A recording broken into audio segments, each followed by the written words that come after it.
I tried the zinc, the 50 milligrams, and then I also did the B6, the vitamin B6, and I do that 3 times a day. And then I also take copper, which, because if you take a lot of zinc, it depletes your copper. I took the copper just at evening meals. So I would do a vitamin B after breakfast and at lunch and then at dinner time, and that's when I would add the copper. And I would do my water and salt as normal and continue to do that. And I noticed it just all disappeared. Now, you had oral herpes and genital herpes, or was it... just genital. Yeah, just genital. Yeah. And how long had you had that for? Probably for about 10 years. And what sorts of treatments did you try before? I tried this other stuff called Herpes Be Gone, and that kind of worked, but it didn't take it all away. And that's basically the only... Oh, also Zovanex, it's called. You get through a prescription. And that would keep it away somewhat, but it would still break through. But you would have to take that's a prescription drug, of course, and then you have all the other side effects, and you have to take it every day. And there's some that you can just take when you have the outbreak. But then I was taking it every day. And there was a lot. You know, you were feeling kind of sluggish, and, you know, and they said there was no real side effects, but, you know, prescription drugs, you never really believe there's no side effects. How severe were your outbreaks when you did get them? It depends on the stress I was under. Like when I was working, I was under a lot, so there was a lot of them would come, maybe one, and then it would be like 2 or 3 in different spots, and it would get very sore.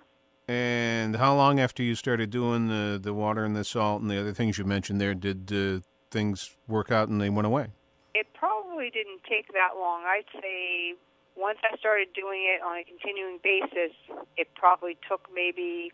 I saw a difference within like 3 or 4, about a month. And then, of course, then it got hectic and I got off track and didn't take it, you know, on a regular basis. And I got stressed out during the holidays, and then I noticed some came back. So then I got back on track and it took it right away.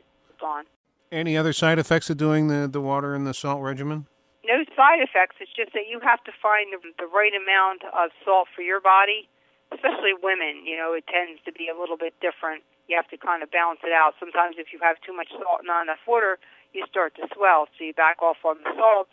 You wait a couple of days, you just do water, no salt, and then you go back on the program slowly with the salt, adding it into, you know, your whole diet, and then, you know, then you kind of look at your fingers and your ankles and make sure everything's good, and then, you know, you just take it from there. And then you can tell, once you're on the program, you kind of can tell if you haven't had enough water, you need a little bit of salt.